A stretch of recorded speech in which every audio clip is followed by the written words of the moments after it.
And a good Monday morning to you. Some major news out of the Middle East overnight. Reports of a plan for peace now on the table. It is April 6th. This is Today.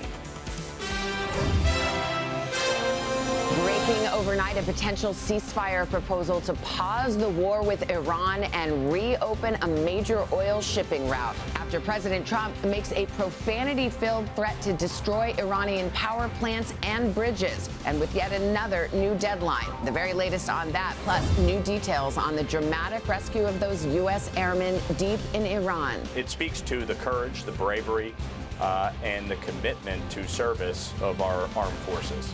We'll take you inside the risky operation to bring them home. Fueling up. Gas prices jump even higher overnight. Americans feeling the pain at the pump, grocery stores, and at airports, with the big airlines passing on those rising costs. I'm paying $150 just on the way there for an extra bag. Just ahead, everything you need to know. Moon Day. The Artemis II astronauts now just a few short hours away from their groundbreaking lunar flyby. The fact that 4 of us get to be out here just brings you to your knees. The daring journey set to carry them to the far side of the moon and farther into space than any human has ever traveled. We're live at Mission Control with the final countdown. Spring freeze. Millions from the Midwest to New England bundling up this morning. Temperatures dipping up to 20 degrees below average. Al's got our full forecast. All that plus royal tradition. Prince William, Princess Kate, and their children attend Easter service with the King and Queen for the first time in 3 years. A closer look at their holiday and Kate's ongoing recovery straight ahead. And hoops history. Neat gets a 3. UCLA blows out South Carolina to win the school's first ever NCAA women's basketball championship. I imagined this moment. I imagined it so many times, and I'm just so proud. We take you inside the Bruins' big night and look ahead to the men's final, a showdown between UConn and Michigan. Today, Monday, April 6th, 2026. From NBC News, this is Today with Savannah Guthrie and Craig Melvin, live from Studio 1A in Rockefeller Plaza. Pretty shot of the sun coming up. Good morning. Welcome to Today on this Monday morning. We are so glad you started your week with us, and it is good to be home. Yes, it is good to have you back at home. Well, here we go. Ready or not, Yeah. Let's do the news. Yes, so good to have you back. All right, there's a lot happening here on a Monday morning. We're going to begin with those fast-moving headlines on the war with Iran, including new reports overnight on a last-ditch push for a ceasefire ahead of President Trump's deadline to reopen the Strait of Hormuz by tomorrow. We're also learning more about the daring mission to save an injured airman stranded in enemy territory. The president set to hold a news conference with members of the military later today. This all comes as the price of gas here at home is up once again this morning. The national average now $4.12 a gallon. We've got it all covered this morning. Let's get started. NBC's Gabe Gutierrez at the White House with this breaking news of a potential ceasefire. Gabe, good morning. Savannah, good morning. And a text message to NBC News, the president calling the rescue of that second crew member an Easter miracle. Shortly after that, he posted a profane threat to Iran on social media, warning of another dramatic escalation in this war. But overnight, there have been new reports of frantic diplomatic efforts to avoid that. This morning, as the war in Iran rages, the Associated Press reporting that Iran and the U.S. have received a proposal calling for a 45-day ceasefire and the reopening of the crucial Strait of Hormuz, according to 2 Mideast officials. The proposal, the AP reports, was sent by mediators from Egypt, Pakistan, and Turkey, aiming to buy time as all sides try to figure out a way to end the war. Overnight, President Trump telling Axios that the U.S., quote, is in deep negotiations, adding there is a good chance, but if they don't make a deal, I am blowing up everything over there. If they come to the table, that'll be good. But it doesn't matter whether they come or not. We've set them back. Negotiators are under pressure to reach some agreement by President Trump's new deadline for a deal to reopen the strait, 8 p.m. Eastern tomorrow night. The president again threatening to destroy civilian infrastructure, posting on Easter. Tuesday will be Power Plant Day and Bridge Day, all wrapped in one in Iran.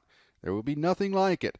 Open the expletive strait, you crazy bastards, or you'll be living in hell. Just watch. Praise be to Allah. Democratic critics calling the president's post completely, utterly unhinged. Let me tell you what won't reopen the Strait of Hormuz: threatening war crimes of bombing indiscriminately power plants, cursing at Iran. While most Republicans are standing by him. He has a lot of backbone, and he's not going to be dissuaded. Responding to President Trump's message, Iran's parliamentary speaker posting, "Your reckless moves are dragging the United States into a living hell for every single family, and our whole region is going to burn." There are a lot of fast-moving developments here. Just a few moments ago, a senior White House official telling me that the president has not signed off on any potential ceasefire just yet. So he's expected to face many more questions about all this during that scheduled news conference right here at the White House briefing room later today. Savannah. All right, Gabe Gutierrez, thank you. And we should mention NBC News will bring you live coverage of the president's news conference starting 1 o'clock Eastern today. And meanwhile, new details are now emerging about the risky rescue of a missing American airman deep inside Iran after a U.S. fighter jet went down there. NBC's Stephanie Goss joins us now from Israel with the latest on that part of the story. Steph, good morning.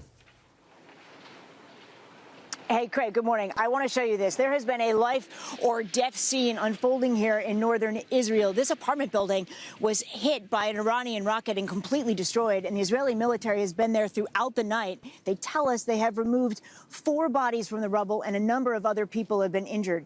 In the last 24 hours, there has been an intense exchange of rockets between the U.S., Israel, and Iran as this war enters week number 6. The clock is ticking down to President Trump's latest deadline for Iran, as new details are emerging from the dramatic rescue of 2 American airmen in a remote corner of southwest Iran. Their F-15 fighter jet was shot down Friday, according to the U.S. military.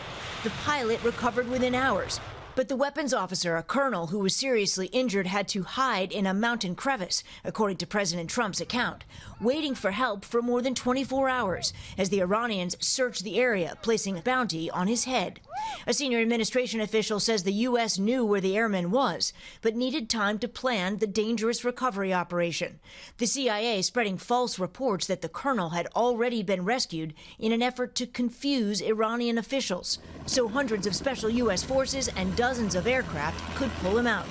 Iranian media claiming these images are of aircraft including 2 AC-130s, which the U.S. military reportedly left behind and then destroyed. The Pentagon has not confirmed the report to NBC News.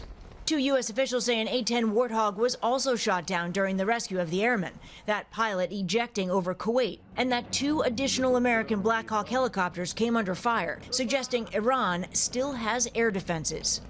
With the war now entering its 6th week, the U.S. and Israeli bombing campaign is not letting up. Iranian news reporting that more than 24 people were killed in strikes this morning in multiple locations. And in Israel, a search is on for survivors in an apartment building in the north. Israel's military says an Iranian rocket pierced its defenses, landing a deadly blow. This morning, the Israeli government says it targeted and assassinated the head of intelligence for the Iranian Revolutionary Guard, Major General Majid Hademi. He had taken over from the previous head of intelligence, who was killed in the 12-day war back in June, Craig. Stephanie Goss for us there in Israel. Steph, thank you. Let's take a deeper dive into that dramatic rescue, and we turn now to retired Colonel Steve Warren, an NBC News military analyst, former Pentagon spokesperson. Colonel Warren, good morning. I mean, let's give credit where credit is due. This was an incredibly complicated and courageous effort to retrieve that airman, and we were just talking to really speaks to the best of American values, leaving nobody behind. Well, that's exactly right, Savannah. Our ethos is very clear. We will never leave a fallen comrade, and that's what we endeavor to do. And the other piece of that ethos is that I will never quit, which that colonel, he certainly did that in spades. He did not quit. He knew his comrades were going to come and get him, and he hung in there until the end. The rescue, obviously a success, Colonel, but Iran was able to shoot down several aircraft, several assets as well. What does that tell you about the Iranian military's capabilities right now? Well, it reminds us that although we have air superiority, that does not mean the skies are completely safe. These are not the friendly skies, Craig. There is still threat out there. There is still risk out there, and every single day our American service members are putting their lives at risk. Well, we've seen, obviously, a very direct, blunt, and profane threat from President Trump saying that unless they come to the table and negotiate, there will be infrastructure destruction by tomorrow night. What do you think about that as a negotiating strategy? It's definitely a strategy. In my experience, normally in conflict, one side or the other has to cry uncle. One side or the other has to have had enough. That's when people come to the table. What we don't know is which side has had enough. All right, Colonel Warren, thank you very much for your time. Appreciate it. Thank you, Colonel. Also this morning, the war's ripple effects on Americans are only growing. The national average for a gallon of gas rising to $4.12. An 80-cent jump in just a month. And those soaring fuel prices are now taking a toll all across the U.S. economy. NBC's Sam Brock is here in the studio with that part of the story. Sam, good morning. Craig, Savannah, good morning. The International Energy Agency has already declared this the worst oil disruption in history. And guys, while we may think about paying more at the pump, this crisis has such a wider reach, from higher airline baggage fees to selling items on Amazon to the price of produce at the grocery store. The trickle-down effect of oil is turning into a deluge. With the ongoing war in Iran, this morning Americans are facing the ripple effects of rising fuel costs. The average gallon of gas now $4.12, the highest in 4 years. And crude oil now surpassing $110 a barrel as the critical Strait of Hormuz remains closed. It's just kind of outrageous how much it's jumped recently. And it just seems to be going up every other day. The price of jet fuel soaring too as airfares are rising. JetBlue and United Airlines are both hiking bag fees, with JetBlue's peak travel price going from $40 to $49, and United's up $10 a bag for domestic flights. I'm paying $150 just on the way there for an extra bag. I'm not happy about it. Even Amazon citing elevated costs in fuel and logistics, now adding a temporary 3.5% surcharge for third-party sellers set to take effect later this month. And higher diesel fuel costs are also driving up grocery prices, especially those requiring refrigeration, which consume more energy to transport. In Nashville, store owner Luke Watson says he's preparing to pay more to stock his shelves. We anticipate it coming. We've started to feel it a little bit. Some analysts warn the oil shock could slow the economy across the board. What should the expectation be for the typical consumer in the next couple of weeks or months? Consumers should expect higher prices, not just at the pump, but starting to bleed through other parts of the supply chain. And that means at the grocery store, that means for airline tickets, but that also means for interest rates. So here is another key point that cannot get lost here. Even if the Federal Reserve does not raise rates to address rising inflation, that does not mean that investors aren't going to drive up what you pay for your 30-year mortgage or your credit cards or your car loans if they're not fixed. When U.S. Treasuries are seen as riskier, as they are right now, yields go up, and so do your payments. Yeah. So, guys, it's going to be a bumpy road here. Indeed. Sam, thank you. All right, Sam, thank you. We switch gears now to the excitement of college basketball. Earmuffs, Craig. UCLA just crushed South Carolina to win the school's very first. It's strong but appropriate. 30-point win, NCAA's first women's championship for UCLA. And tonight, all eyes will be on what is expected to be a thrilling men's final. NBC's Kaylee Hartung joins us with the highlights and a look ahead. Kaylee, good morning. Hey, good morning, guys. Yes, it was a Hollywood ending for the Bruins, and very few predicted a rout of South Carolina, but an experienced UCLA team showed confidence and poise on college basketball's biggest stage. They're seniors, scoring every point in their 2 Final Four games. And now we have one more game to go on the men's side, where both UConn and Michigan look like teams of destiny. UCLA is back on top! On Sunday, it was a Bruins blowout. UCLA crushing South Carolina to earn their first NCAA women's national title, led by its outstanding seniors. Hawkins, you bet! I imagined this moment. I imagined it so many times, and I'm just so proud. The campus in full celebration mode as the team returned to Westwood. The Bruins holding the Gamecocks to just 51 points. As Betts comes up with a rejection, Hawkins the lay! Head coach Corey Close in her 15th year, making history with her mom by her side. It's beyond my wildest dreams. The Bruins capped off their title with a victory dance. The UConn men will be in the spotlight tonight.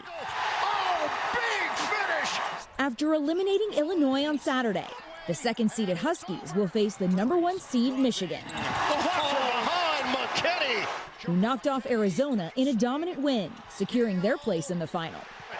It's a Michigan masterpiece. A Michigan win would bring a more than 37-year title drought to an end. And while the Huskies are the underdogs, Mullins. UConn is undefeated, 6-0 in national championship games. Head coach Dan Hurley hoping to cement a dynasty with his 3rd championship in 4 years. There's nothing like the bus ride on Monday night over to the stadium when you're one of the last 2 teams standing. Good luck. See you Monday. So UConn's Dan Hurley is one of one and famously superstitious, especially this time of year. So guys, tonight he is going to be sporting his lucky navy blue suit. He's had this thing since he was coaching at Rhode Island over a decade ago. He's worn it for each of his 2 title runs with UConn and every postseason game this year. Even though he says the jacket lining is right now hanging on by a thread, he's going as is. He's going to wait till after the season to take it to a tailor. He says he's going grimy tonight. So we'll see just how lucky that suit is. Well, maybe he'll air it out a little bit. Let's hope. Who do you like? Oh, man. Why do you always put me on the spot with this? I mean, it's so hard to bet against UConn. Think about it. 6-0 in national championship games that UConn's played. They don't lose on this stage. But, their opponent Michigan's looking pretty good, too. So I think this is going to be a great one. Shout out to my Arizona Wildcats. They did make it to the Final Four. Yes. I thought Arizona was going to get Michigan. Once Arizona lost, I thought, well, yeah. By the way, going back to the women, we should mention that UCLA's head coach, Corey Close, she's going to join us live in the 3rd hour. All right, looking forward to that. Look who's here this morning, Mr. Roker. Well, I just like looking over here. So good morning, sunshine. Good to see you, my dear. All right, and good morning to all of you. Let's take a look. Well, we got some drought down in the Gulf, but the good news is they're going to get some much-needed rain stretching from Louisiana all the way into Florida, but the heaviest rain will be in parts of eastern Florida along the coast, locally up to 5 inches. And then we still have some winter left over, stretching from the upper UP of Michigan all the way into parts of the Great Lakes and New England. We're looking at some lighter snow, anywhere from 2 to 4 inches. Not heavy, but still, I mean, it is April. The rest of the country, sunny and mild out west. We're looking at that needed rain in the southeast, snow showers, Great Lakes, a fire risk back through the southwest. We're going to get to your local forecast coming up in the next 30 seconds.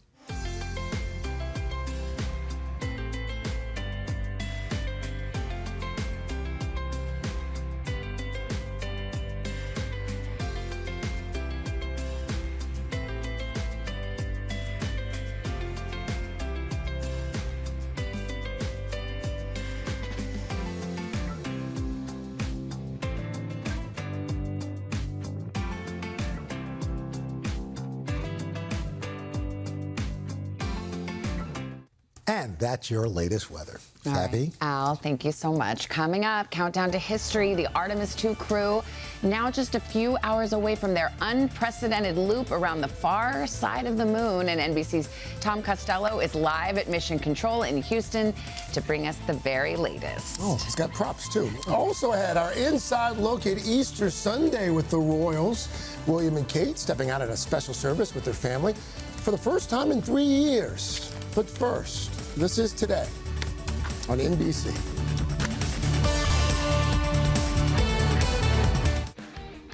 Our friend and AGT host Terry Crews and his wife Rebecca will join us for an exclusive and deeply personal announcement. We're going to sit down with them live after a check of your local news. We are back at 7:30, back with Carson, back with Al, back with that big crowd out on the plaza. A lot of those folks out on the plaza to welcome back our dear friend. Yay. Some beautiful signs out there. There's been signs for so long. They're going to be so excited to see you. I'm excited to see them, give them all a hug. Been really feeling the love so much. So welcome back. Good to be back. Great to have you. Guys, we got a lot to get to, starting with a remarkable moment nearly 53 years in the making. Today's Artemis II lunar flyby. Yeah, in a matter of hours, those 4 astronauts will pass behind the far side of the moon, observing things never seen by human eyes while they travel deeper into space than ever before. NBC's Tom Costello talked to the crew over the weekend, joins us now from Mission Control down in Houston. Tom, good morning. Hey guys, good morning. So right now the crew is asleep, and here is how this is all going to play out. They're already in the moon's gravitational pull. We'll start to see the flyby in the 2 p.m. Eastern Time hour, but then listen to this. At just before 2 o'clock, they will surpass the Apollo 13 record for flying farther from Earth than any humans ever, beating the Apollo 13 record by 4,100 miles. This morning, countdown to the far side. The Orion crew sending back this one last look at Earth as they spent Easter speeding towards the moon in deep space. It's a time of emotions such as joy, as well as solemnness. On Sunday, all 4 astronauts donned their pressurized orange crew survival suits. We are fully suited. A critical test in the event of a future decompression emergency. But their entire 252,000-mile journey to the moon has all been building to today. At 2:45 p.m. Eastern, Orion will be flying 4,000 to 6,000 miles above the lunar surface, giving astronauts the widest, best view ever to photograph the far side of the moon. For 7 hours, the crew will work in pairs taking photos. At 7:02 p.m., the crew will make their closest approach to the moon. At 7:07, they'll be the farthest from Earth. At 8:35, the moon will eclipse the sun. And by 9:20, the flyby is over. Later today, when the Orion crew passes around the far side of the moon, Mission Control will lose contact. 40 minutes of radio silence. But the crew and Mission Control insist temporarily losing contact is not unusual and nothing to worry about. Hey, Tom, it's great to hear your voice all the way up here, 155,000 nautical miles from Earth. On Saturday, we talked to the entire crew with the moon on their horizon. What are your emotions as you look back at Mother Earth? You know, right away, you are humbled. The fact that 4 of us get to be out here just brings you to your knees. Sonny Williams, who spent 286 days stuck in space, says this Orion test flight is critical. Test missions are needed just to make sure we really understand all the systems. You can put everything together on the ground, but really not know exactly how things are going to work in that environment.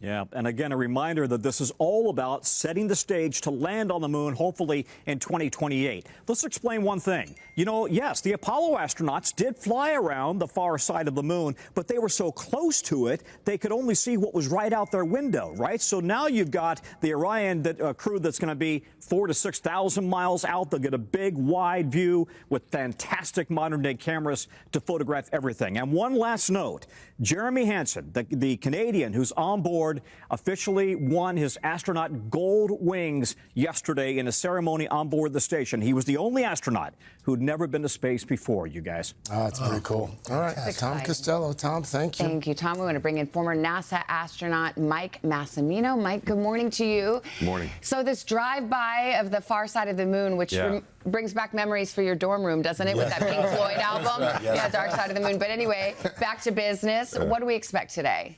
I think it's going to be spectacular, Savannah. I really do, because this is the first time that people have seen some of these areas of the moon. And they, as Tom said, they have these high-definition cameras. They've been training for a lot of things, but a lot of their training has been for this.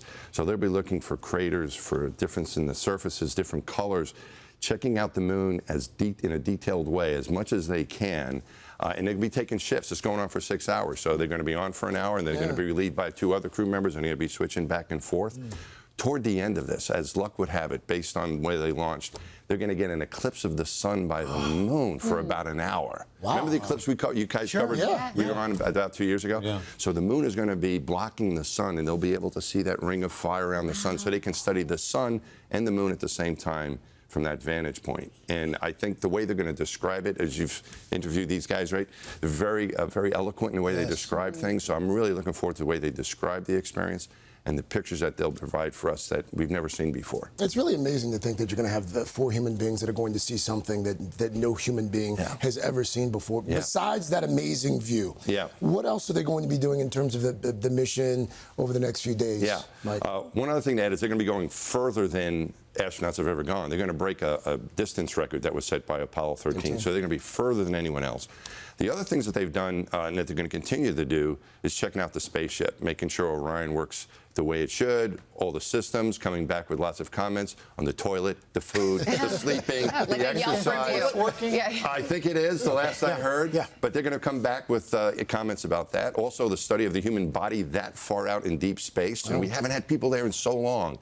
So a lot of data on that. And then all the data on the moon, they'll be compiling and sending all that stuff down to the ground and then preparing for landing.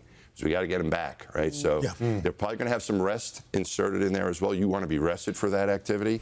So they'll get some rest, they'll take some more pictures, some more data, and then get ready to come back on Friday. Mike, what does this mean for the future of space travel for us? As far what are the next steps that is going to move this along? Well, the next thing to look forward to is a checkout of the lander, which we don't necessarily really have yet, right? There's a couple concepts, they're being built. I think we're going to have at least 2 options, and they're going to be checked out on the next mission. And then after that, it's going to be preparing for the landing. So they're collecting data on spacecraft, people, and the moon to get ready to land, and we'll see how quickly that happens, but I'm hoping it's not going to be too long. Mike, let's go back to the history of this. At 1:54 today, if they're on schedule, they'll be 4,000 miles further than Apollo 13 was in 1970. That'll be the furthest from Earth. That's from New York to Rome. It's a lot here, but how big is that in space terms? That's huge. Just to give you an idea, where we've been for the last 50 years has been mainly around the Earth, right? Space station, about 250 miles. Even where I was at Hubble, a little bit higher, 350 miles. They're going to be around 250,000 miles away. Wow. So we've been, for the last 50 years, we've been in orbit, but less than 1/10% the distance that these folks are going to be. Jeez. Just to give you an idea. So this is a huge undertaking, and you know, with all the modern technology we have now, it's going to really contribute to what's going to be happening next. The fact that they can send back images and do interviews, Wi-Fi must be incredible. Well, I sent Victor some email, but I haven't heard back from him yet. But he did send a group email with some photos, and they're able to. It's great. That's amazing. The toilet may not work, but the 5G is working. That's great. Now, I was talking to these guys, Mike. I was saying that I had never seen anything that bright when that took off. Was that my imagination? Or? No, man. It shocked me too. It shocked all of us because I was there with a bunch of former astronauts, and we just had a great time and talked about it afterwards. I have never seen anything that bright. It was brighter than the sun. I had to put my sunglasses on just to view the flame coming out of it. And when it turned a little bit, we were talking about this. You know, it went up, it was really bright, and then it turned, and the engines were coming right at us. You know, and you could. It was just super bright. Amazing. It was really quite an experience. Really cool. That's cool. I'm glad to be there with you too, Al. That was fun. That's neat. Thanks, Mike. Don't leave him hanging. Sorry. Thank you. Appreciate it. All right, up next, a royal homecoming for Prince William, Princess Kate, and their children, returning to a beloved Easter tradition for the very first time in years. We're going to have all the highlights for you right after this. But we are back at 7:43 with a royal tradition renewed. Yes, Prince William, Princess Kate, and their children attended Easter service at Windsor Castle after a 2-year absence. And Chanel is here with more. Good morning, Chanel. Good morning to you guys. Easter has long been a staple on the royal calendar, but the last time we saw the family of 5 at this annual church service was back in 2023. Now they're back in the spotlight with the 3 young royals making their first public appearance of the year. It was a royal family affair at Windsor Castle. Prince William, Princess Kate, and their 3 children making their return to Easter service at St. George's Chapel, dressed in their Sunday best. In their first public outing since Christmas, the young royals, Prince George, Princess Charlotte, and Prince Louis, seen walking alongside their parents, the 10-year-old princess smiling and waving to the crowds. King Charles and Queen Camilla arrived to the church soon after. The 77-year-old monarch blowing a kiss to his grandchildren and sharing this sweet moment before making his way inside with other royals. Princess Kate's return to the beloved Easter tradition is a welcome turn of events. She is such an anchor for the royal family. The last time she and her family attended Easter service was back in 2023. They skipped the event in 2024 following Kate's cancer diagnosis. I look forward to being back when I'm able. But for now, I must focus on making a full recovery. And last year, after announcing her cancer was in remission. Doing what I can to stay cancer-free is now my focus. They spent the holiday at their country home. Both William and Kate have been incredibly visible since the start of the year, really. She gave herself the time that she needed. Noticeably absent, the king's younger brother, the former Prince Andrew, and his family, including daughters Princesses Beatrice and Eugenie. Back in February, Andrew was arrested and released on suspicion of misconduct in public office over his relationship with Jeffrey Epstein. The case remains under investigation, and Andrew has consistently denied any wrongdoing. It's crucial that the remaining and senior working members of the royal family put on a united front at the moment. Sunday service more like a royal homecoming for the family of 5, as Will, Kate, and perhaps the most popular young royals make their way back in the spotlight. Kate looked wonderful, but also very happy to be there and be back at the heart of the royal family with her children. We know how much family matters to her and how important it is that she's out there with them. Royal experts say we can expect to see a lot more of William and Kate as we head into the summer, including other traditional events like the Royal Ascot and Wimbledon, as well as other public engagements. We're certainly happy to see them. Yeah. We are. All right. Chanel, thank you. All right, Mr. Roker standing by. Based on that map, looks like some folks colder, some folks warmer. Well, you pretty much wrapped it up. You took everything I was going to say, Craig. Unbelievable. So insightful. You stole Thank his you so thunder, much. literally. Yeah. And his lightning. Yeah. I'm sure you missed this, Savannah. Colder than average temperatures as we stretch from the plains all the way to New England. Temperatures only in the 50s here in New York, low 30s to mid 30s in Buffalo. Minneapolis will see 39 on Monday, but by Wednesday, up to 64 degrees out west. Temperatures stay pretty mild. Reno, you're going to be in the mid 70s. Vegas into the low 90s. Phoenix, mid 90s. And we're looking at decent temperatures making their way in through Denver with temperatures that are nice and seasonal, sunny and mild in the southwest, into the Pacific Northwest. Snow showers around the Great Lakes. Much needed rain down through Florida. That's what's going on around the country. Here's what's happening in your neck of the woods.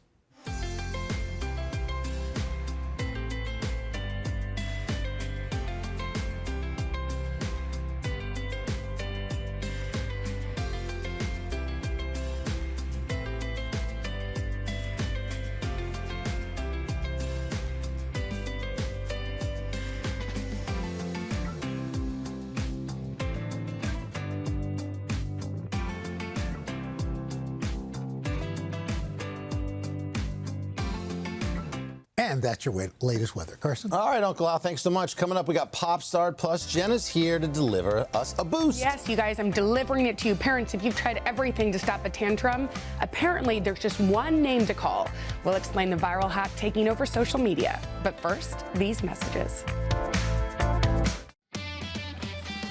We're back, and Jenna is here, and we've got a morning boost. We don't even need a boost because we have our sunshine back. But I'm bringing you a boost. Let's do it. It's my job. Yeah, it is. Okay, parents, listen up. We have got to show you this toddler hack that is taking over the internet. Moms and dads are going viral for sharing the secret to stop a kid from having a tantrum. And it's as simple as pretending to call for help from a woman named Jessica. Watch this. Jessica! Jessica! Where's Jessica? Oh, where are you, Jessica? She's out there. Jessica! Jessica? Are you there? Jessica! Jessica, are you here? Jessica? Bye-bye. Jessica, come here. Come here, Jessica. He's crying. Right? Wow, Where was work this? with other names? Or I don't know. I've heard Sally. Exactly. Sally And it works works? as well, yeah. Wow. I don't know, but the Jessica really works. She's the woman of the moment. Now, who is she? Nobody knows. Nobody knows. Can we She's try it not with a teens? real Person. We should try it with teens or tweens. Tweens. Carson, do you Yeah. want to try to have a meltdown and see if Jessica works? Sure. Let's do it. All right. Well, one Don't parent tempt me with a good time. shared her results on TikTok. She said this: the crying has stopped, and she's still looking around For Jessica. Where is Jessica? Oh. That's funny. That's interesting. But you make a good point. It's probably more the redirection. What's the redirect? Yeah. Remember, you used to Shiny have a object thing. over here, over here. Water. Oh, just add water. Yeah, I still believe in that for kids and adults. I was about to say, it works for adults. Like a bath, a shower, jump in the take pool. a drink of water, jump in the pool, go swim. Ever since you said that, I That's do. right. It's just bourbon. Also works. Jessica, it is. Thanks for the boost. All right, coming up, one of Hollywood's most beloved stars, Keanu Reeves, will be here live in Studio 1A with a sneak peek at the new comedy that has him donning a rather throwback look. But first, quick check your local news weather and these messages. Jessica.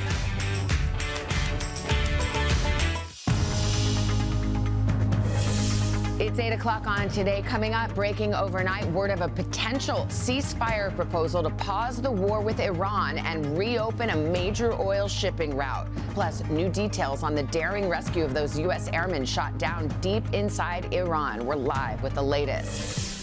Then, sharing their story. Terry Crews and his wife, Rebecca, opening up for the first time about some very personal health news and their new mission to help others find hope when they join us live. All that, plus Keanu Reeves live in Studio 1A. Are you ready? We're already started. Fly Eaglets Fly. And Super Mario Soars. Today, Monday, April 6th, 2026. From Kingsport, Tennessee. Des Moines, Iowa. Miami, Florida. And Edmonds, Washington. From Nashville, Tennessee. Hi to Harper and Everett. It's Ayla's birthday. Skipping school. Happy birthday, Maddox. I'm turning 70 today. Good morning, everybody. Welcome back to Today. It is Monday morning. Sun is out. Lots of folks out there in our plaza. Lots of smiles. Lots to celebrate. Yes, lots to celebrate. It's good to be back here at home at the Today Show. Yes, it is so good to have you back. We're going to get outside in just a few minutes as well. We do. We'll do that in a minute. We got your news at 8 o'clock. We're going to start with this breaking news out of the Middle East overnight.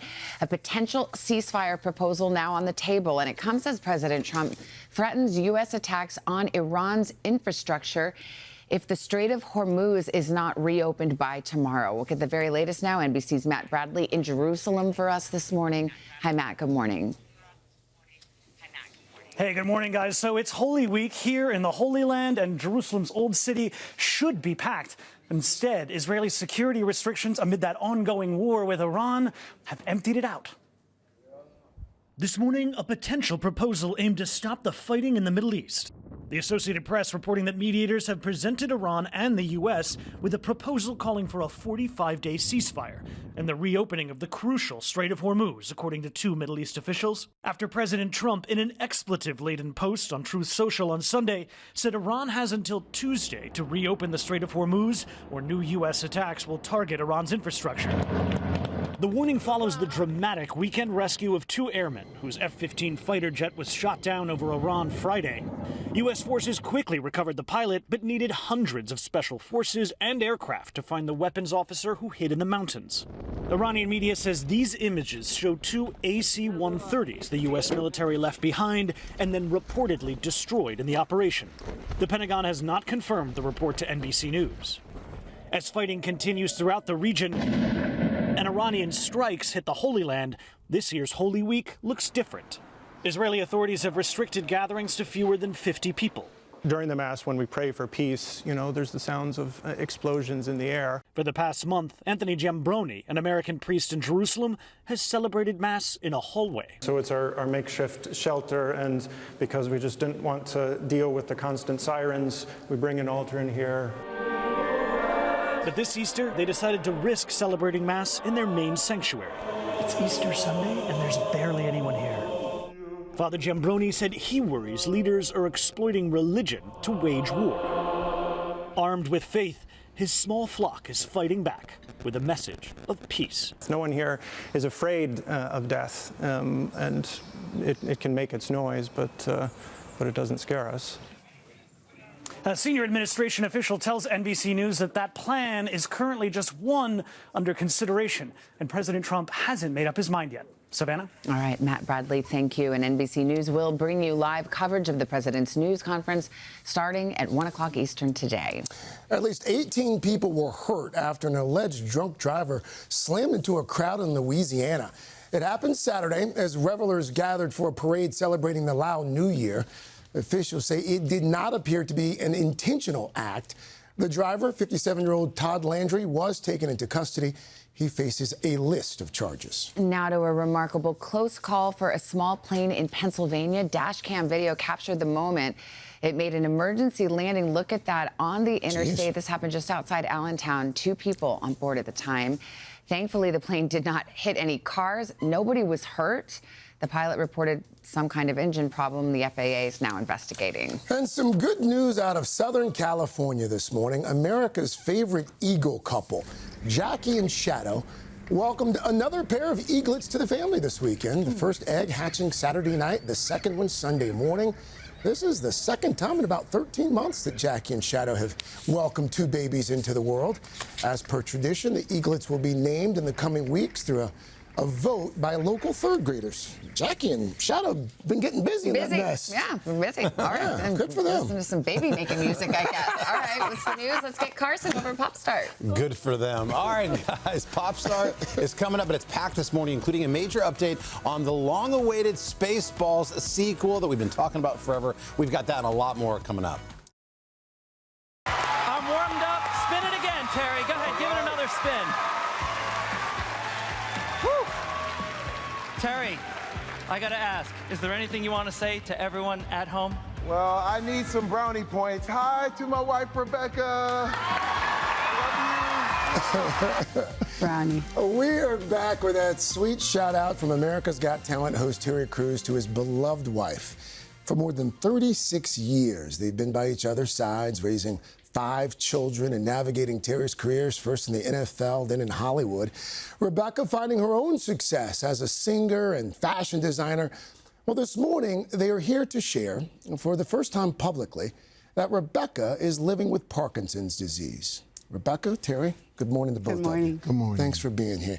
So, Rebecca, you're sharing this now, but you were diagnosed back in 2015, if I'm right. But you had a procedure recently, an FDA-approved procedure to help with the symptoms on one side of your body. Correct. As we sit here, first of all, right now, how are you doing? How are you feeling? I feel good. It's real early in the morning where I live, so I'm a little out of sorts, but I feel good.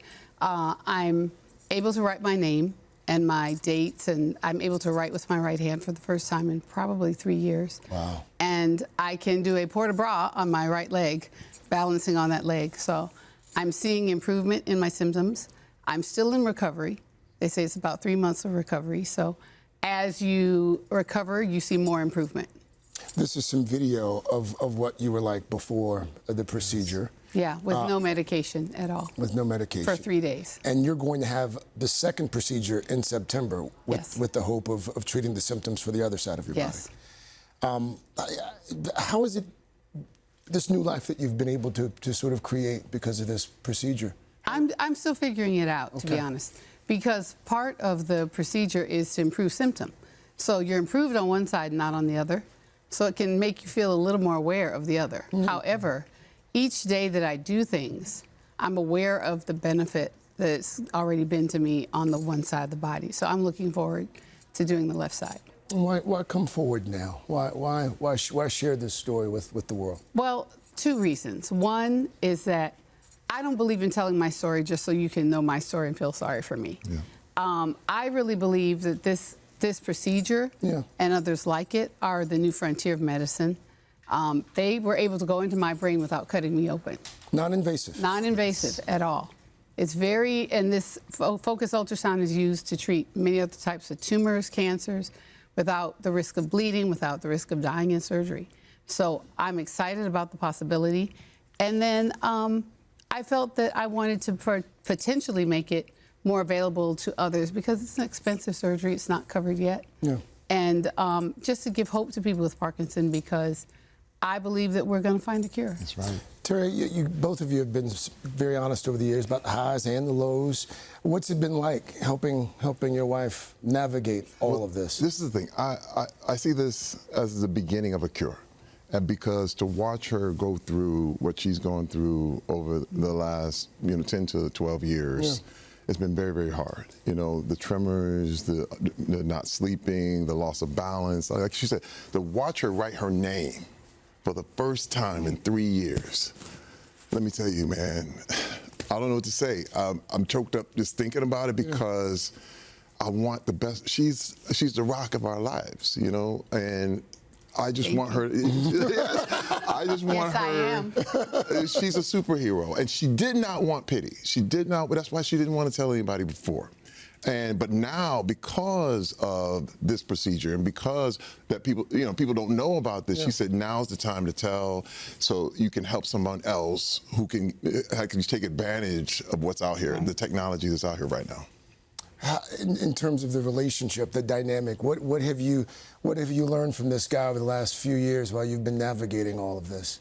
Just keep walking. Keep walking. When I got diagnosed in 2015, I was doing a women's conference, writing a book, and putting out an album, and I kept going. I put the record out, wrote the book, launched the clothing line, because what was in my heart is just keep swimming, just keep walking, just keep going. And that's what I'm going to keep doing. I just believe that you don't lay down and die because you got a diagnosis. This is how we do it. When did you first realize that there was even something wrong? About 2012. Just some slight numbness in my left foot. And then my trainer noticed that my arm did not swing when I'd walk. And I was like, okay. And then I woke up one morning and my hand was shaking. I said, now that's a tremor, because my grandmother had tremors. So I went to the doctor and he told me, oh, you're having anxiety. You'll be fine. I said, just in case, give me a referral. He thought it was anxiety. Yeah. Yeah. And but that is not uncommon with us ladies, for someone to call everything stress. And no disrespect to him, but I asked for referrals and I got them. And it took 3 years to diagnose me. And Terry, when you heard that diagnosis for the first time, what went through your mind? What'd you think? Well, I knew she's a superhero, and she had already went through cancer and defeated it. She was 100% cancer-free. And I said, this is yet another. This is why you get married. My thing is, when it says sickness and health, this is the battle that we were designed to fight together, and that's the whole way I see it. I'm like, where she's weak, I'm strong. Where I'm weak, she's strong. And we built each other up like that for almost 37 years and all the way to forever. That's how we're doing it. I know that you're also both people of deep faith. How has that faith guided you throughout all of this? Well, for one, I always try to ask and then listen to guidance. I felt guided to have this procedure. Sometimes I go, oh my God, why did I do this? Because again, you're a little more conscious of what doesn't work, right? But I'm seeing each day the miracles, little miracles every day. And I believe with all my heart that our faith in God helps us through everything. Whether you're going through sickness or you're going through great times. Yes. You need humility when you're being lifted. Yes. You need grace when things are hard. And throughout that whole experience, I have always felt God's presence with me. And if I didn't have that, I'm not sure I would have hope for anything. But I do have hope. I have a lot of hope. Amen. Amen. The church say amen. Amen. Rebecca, thank you. My Thank pleasure. you. Terry, thank you as well. Thank you, sir. Terry's going to be back in the third hour as well. He's got a new children's book out. We're going to talk about that in the next hour. Hail, the gang's We got on a nice full couch. Nice. I wish we could just have a nice meal. Talk, a little There you go. glass of wine, hang out. It's good to see everybody. Let's get to Pop Start, guys. We'll start with Super Mario Galaxy movie. Mario, Luigi, and this team just scored another major box office win. Who is this? Yoshi. Come on. So some dinosaur just shows up and he's now part of the group. The Nintendo sequel from our sister company Universal Pictures had a strong opening weekend at the box office. Yoshi helping usher in over $370 million in global ticket sales. That brings the Super Smash hit right past Ryan Gosling's sci-fi success Project Hail Mary and earns the title for the biggest premiere of 2026. Fans and the cast already looking forward to the next sequel with actor Charlie Day, who voices Luigi, tossing a little pitch to maybe get one of his Always Sunny co-stars in the mix for that next installment. And here's who Charlie says would be his dream casting. He wants Danny DeVito to step in and take on the role of Wario, which makes a lot of sense. Jeez, they've worked together for like 20 years. What do you guys think of that idea? That's genius. Brilliant. That makes a lot Not of sense. since twins has there been such an idea. That's right. But just the building out of the Mario Brothers ecosystem. Genius. Yes. We get movies for 20 years. We needed it. All right, next up, Saturday Night Live. This weekend, Jack Black joined the show's exclusive Five Timers Club, where he was joined by a few fellow members, including Tina Fey, who just might be over this bit every time somebody hosts a show for a fifth time. What started off as a one-off joke in a Tom Hanks monologue has been brought back so many times that it has literally been run into the ground. You know, for example, and this is true, this is my fifth Five Timers Club sketch. A double five-timer? Is that why you're wearing that special jacket? Oh, no, this is actually my first timers jacket from SNL UK. I think it's made out of Paddington. Ouch. Wow. Next up, this weekend, Oscar nominee Coleman Domingo is going to be taking on. It'll be his first time hosting, so we'll keep our eyes peeled for some cameos there. That was dark. Wow, this one's for you. We're going to move on to Spaceballs. Next year, this family is set to welcome a sequel. I am your father's brother's nephew's cousin's former roommate.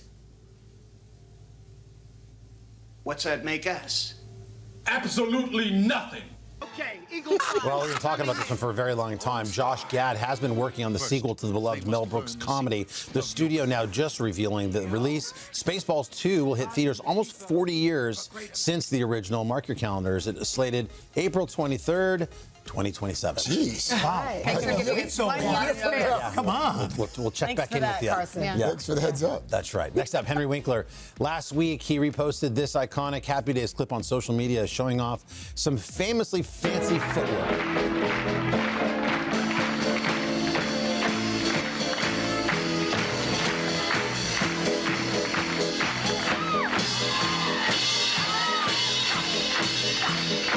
That's classic. Yeah. Wow, remember that one? Wow. Yeah.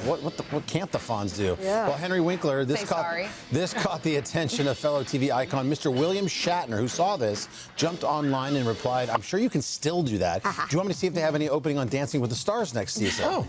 To which the Fonz simply wrote back, "Love to you, but no dancing, thank you." So that's a hard no. Maybe he wants to do not Dancing with the Stars, but my pitch for Celebrity Voice. That's right. I don't know, but I'll put it out there. We mentioned that because we're going to end Pop Start today. Tonight is the Battle of Champions. It continues with Coach Kelly Clarkson on The Voice facing a serious dilemma here in the knockouts. It's Jonah Mayer versus McKinley Brown. We've got a little sneak peek for you, and we'll start with the 19-year-old standout from Indiana. Just having fun on the stage in my heels. It's where I belong down at the Party Club. I'm gonna keep on dancing at the Pink Party Club. I'm gonna keep on dancing down in West. You like that? Yes. That's McKinley's performance. Now it goes up against Jonah's rendition of the Phil Collins classic, You'll Be in My Heart, Roll It.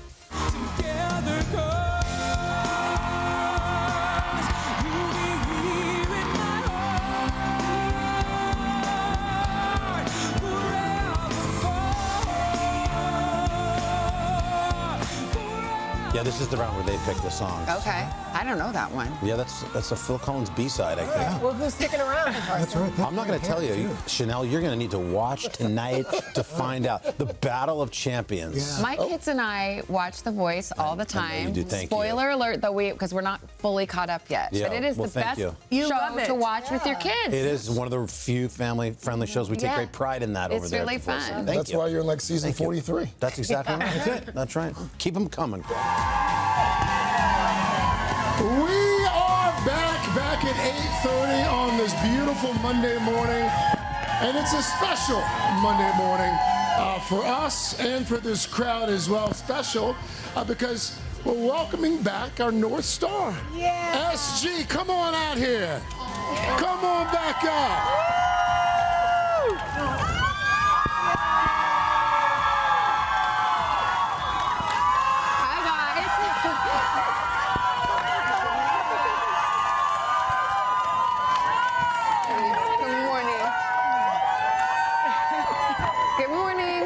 They've been waiting for it. They've been waiting for it. These signs are so beautiful. You guys have been so beautiful. I've received so many letters, so much kindness to me and my whole family, and we feel it. We feel your prayers, so thank you so much. Thank It's not just today. They've been out here every day. Every day. This is such with a nice signs. pocket square. I don't want to slobber on it. Okay, it is. I know. I'm sorry. How little is a million of them? Don't worry about it. We love you. Star-studded morning ahead. We're going to start with the one and only Keanu Reeves. He's one of Hollywood's most beloved and versatile actors, and proving it once again in a new dark comedy from Jonah Hill. We're excited to tell you all about Outcome, and we'll do that in just a little bit. And then coming up on the third hour, we're going to be rocking out with British rockers Bush. They're going to treat us to a live performance. Family? Relative of yours? Bush. You love them. Okay. There you go. Like you should do a they cameo. launch their tour tomorrow, so we'll have them on today. All right, you guys, later in the fourth hour, we're going to talk to two-time NBA champion Lamar Odom. wow. He's opening up about life like never before. He has a powerful documentary. I love your shirt. Do you see that, Savannah? Oh. I love you. Thanks. Love it. I know you're loved. So sweet. You know what? This is perfect. You know who else we have on this morning? Best-selling author and poet Cleo Wade. We love her. She has a new book full of heart and hope. All right, and guys, be sure to join us again tomorrow. Tomorrow we're going to celebrate a milestone for the original Charlie's Angels. Maria Shriver, she caught up with Kate Jackson, Jacqueline Smith, and Cheryl Ladd to mark the 50th anniversary of that show's debut. Also talk about the lasting impact of the phenomenon that propelled them all to superstardom. My 15-year-old self has got very excited. Very excited. Deep down on the inside, things started to move around when I saw that. I had a poster of the Charlie's Oh, bet you did. I was just saying, which one did you want to be? Cheryl Ladd. Yeah, I wanted to be Jacqueline. Okay. Yeah, okay. I wanted to be Bosley. But you were Charlie. Yeah. Up next, Hollywood superstar Keanu Reeves on his new movie, a new Dog Star album, new tour, much more. But first, this is Today on NBC. You ready?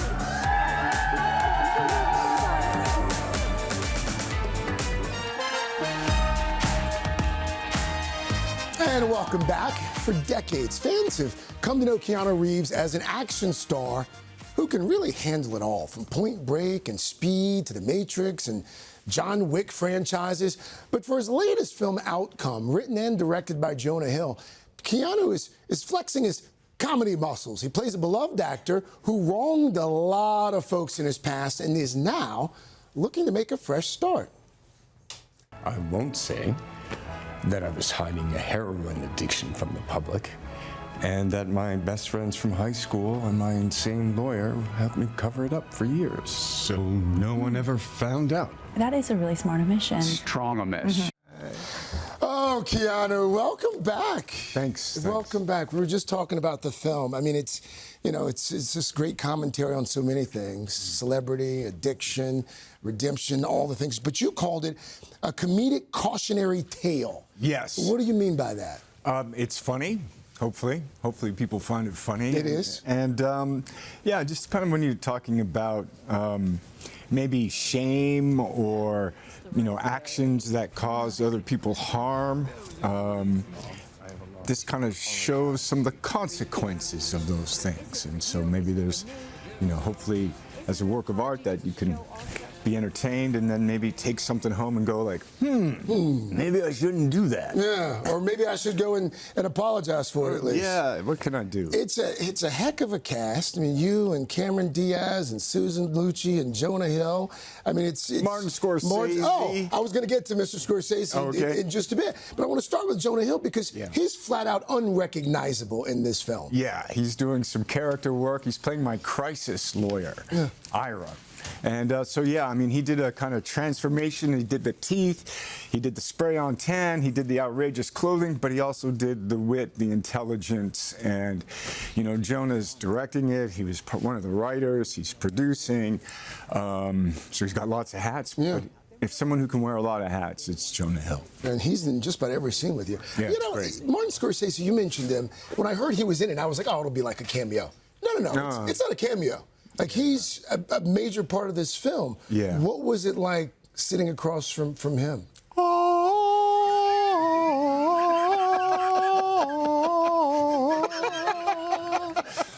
He's a beautiful person and obviously, you know, a legend. And just to sit across from him, to act with him, it's like everything falls away and you're just in the scene. And really magical day.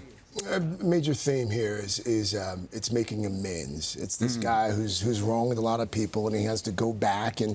Yeah, I mean, it's not like he's a murderer. Right. No, he's not. Yes, that's not a spoiler. He's not a murderer. Yeah. But it got me to thinking, like, on a personal level or a professional level, is there anything that you would go back and redo? Nothing that I'm willing to talk about.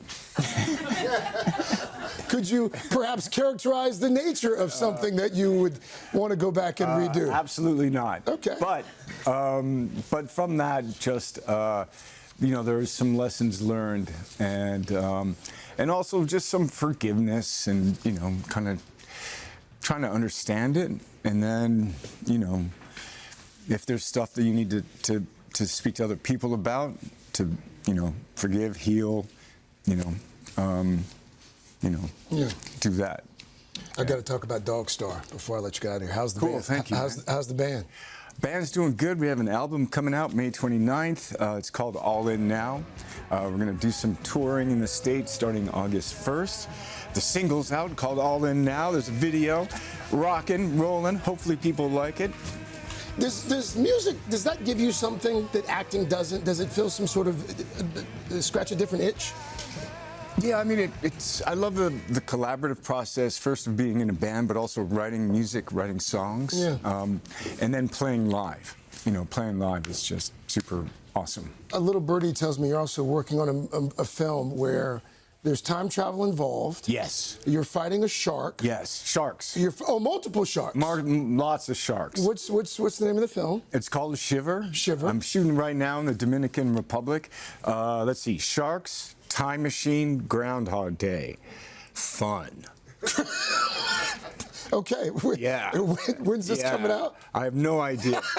We're making it, and we're working hard, and hopefully it'll be awesome. That's like the only thing you haven't done yet is fight a bunch of sharks. Right?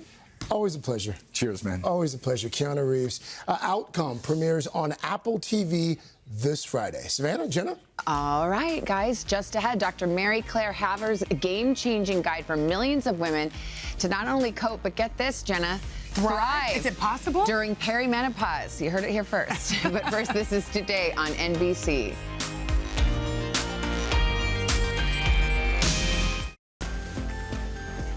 We are back at 8:43. This morning on Your Health, a fresh look at what can be a trying time in a woman's life, perimenopause. Dr. Mary Claire Haver is a board-certified OBGYN and the author of the new Perimenopause, an evidence-based guide to surviving the zone of chaos and feeling like yourself again. Dr. Haver, good morning.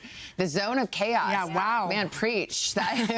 Ain't that the truth? Okay, when you say the new perimenopause, it makes it sound like the new fashionable thing. What do you mean by that? I think it's now being recognized, right? So in medical school, I think I learned the definition, and my 4-year OBGYN in residency, we didn't have a perimenopause clinic. We didn't discuss treatment. It was just called a transition, a phase to get you from A to B. And what we thought was this really gentle decline of hormones actually is chaos. Yeah, falling off a cliff. Yeah, of dramatic fluctuations in your estrogen, and then progesterone's always struggling to keep up. And it can last 7 to 10 years. So a lot of women are blindsided by this. Well, also, when does it start? I mean, let's talk about it. The zone of chaos sounds like a roller coaster ride. Or a great band name. Yes, exactly. But what age should people start thinking about this? Yeah, so the average age of menopause, so the end of your periods, the end of your egg supply, is between 46 and 55 in the U.S. So let's back that up 7 to 10 years for the transition. So somewhere in your mid-30s to mid-40s is when you should start having symptoms. And you said like hot flashes, which are what most people think of as menopause or perimenopause, is actually late in the game. So what are some of the early symptoms you might be experiencing as early as your mid-30s? We know now it really starts in the brain. With the neurological symptoms. And so you will have sleep disruption, brain fog, and 40% increase in mental health disorders, anxiety and or depression. And there's a new study that came out last year, and it's called I Just Don't Feel Like Myself. Yes. And they quantify, you know, women were coming to me for years like, Mary Claire, I don't know what's going on.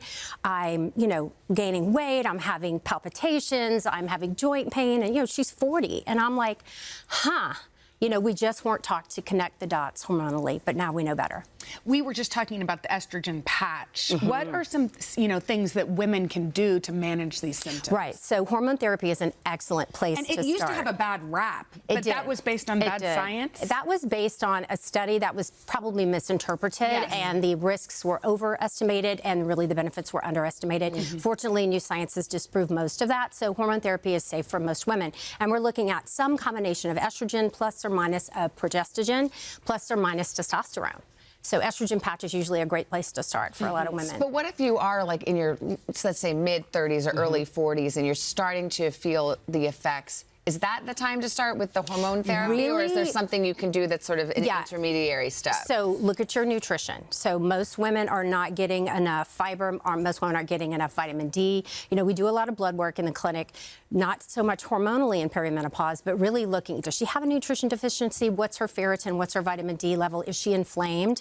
Just because so many things look like perimenopause, to be able to rule those things out. So if somebody is struggling that's watching, what's the best way to get help? So you really need to find a menopause-educated provider. Yes. Right? So maybe switch doctors from the OB who delivered your kid. So yeah, That's you're what great. Like what I had to do. Like you got to get out where they have the baby pictures everywhere and go to the doctor when it's like ladies like us. Yeah, exactly. So the Menopause Society, menopause.org, has a list of certified providers. Also, keep a symptom journal. Get your family history. Go in prepared for this appointment. It's also not your well woman exam.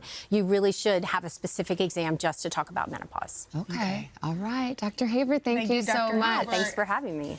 Carson, you've been paying attention to this? Yeah, I think I have it. I think I have that. I have a lot of the same symptoms. You can also get her book if you can. I'll buy the book, switch doctors, the whole thing. Guys, coming up next, we're going to help you step into spring and sandal season. Very easy ways to boost the health of your feet. But first, this is Today on NBC.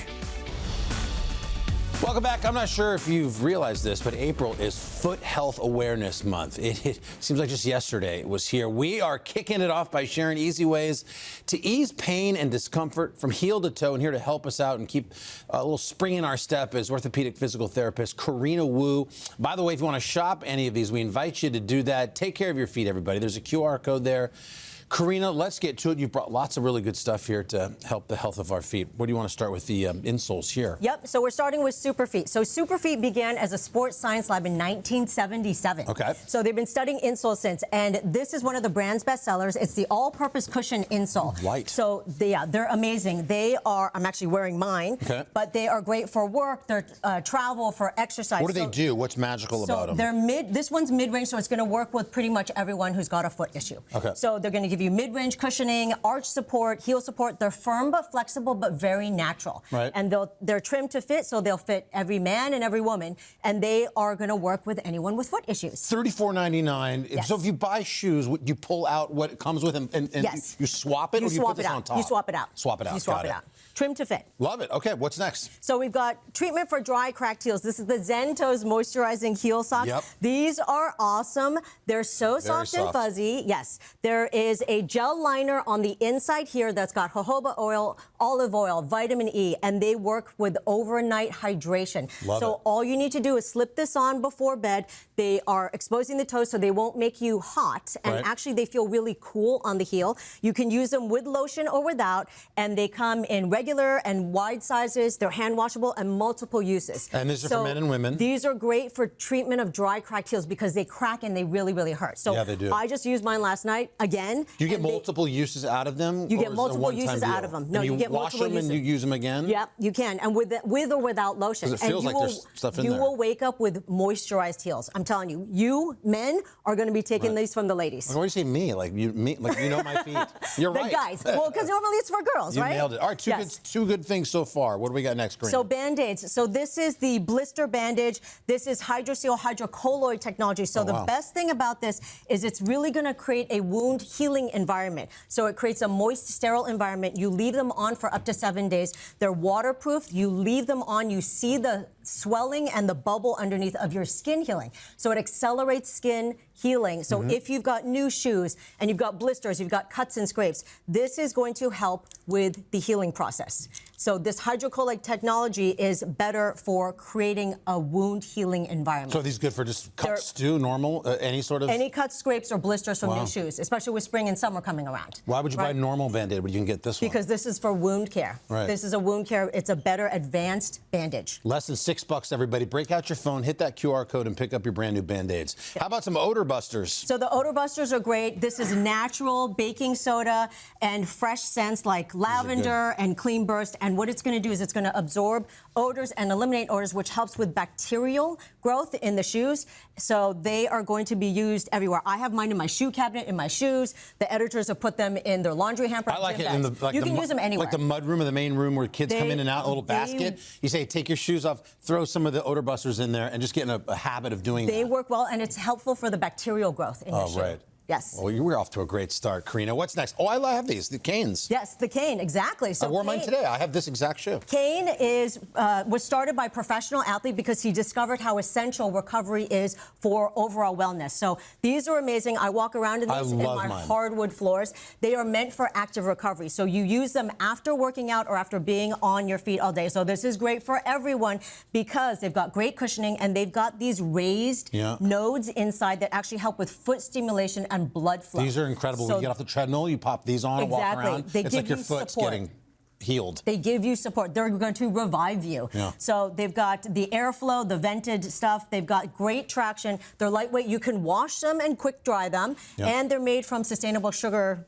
cane. I love them. But also the wide toe box helps with They managing. make a winter one without the holes that I wore all winter long, too. But this wide toe box helps with managing bunions. All right, a little bit less than a minute. What do we got last? Last thing is the Trigger Point Moby Point massage ball. This is my go-to as a What do you do with this? referral for anyone with plantar fascia issues. This is meant for self-massage. This is what we do So, for you? yeah, you're supposed to use it on hands and feet, but technically you could use it anywhere. And this is a 2-inch ball. It's a firm rubber with raised points that increases blood flow and oxygenation to your tissues. So it helps with recovery. So you can use this anywhere. It's water resistant, so easy to clean. It's lightweight.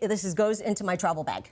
But anyone with plantar fascia issues or foot tightness. And then you do the same thing. You put it on the ground and then just rub your foot on? Yep, you put it Wow. down there, but you could use it anywhere on your body. Well, you brought some great stuff in, Karina, and we thank you for that. To shop these products, scan our QR code or head to today.com/shop. And by the way, Today earns a commission from purchases made through our links. Thank you very much. People are going to have a nice little extra spring in their step this spring thanks to these lovely products. We are back in your third hour with Jenna and Chanel. But first, quick check of your local news and weather. Hey, thanks for watching. And don't forget, you can catch the Today Show every morning on NBC or take Today when you're on the go. Just follow the Today podcast on Apple Podcasts, Spotify, or wherever you listen.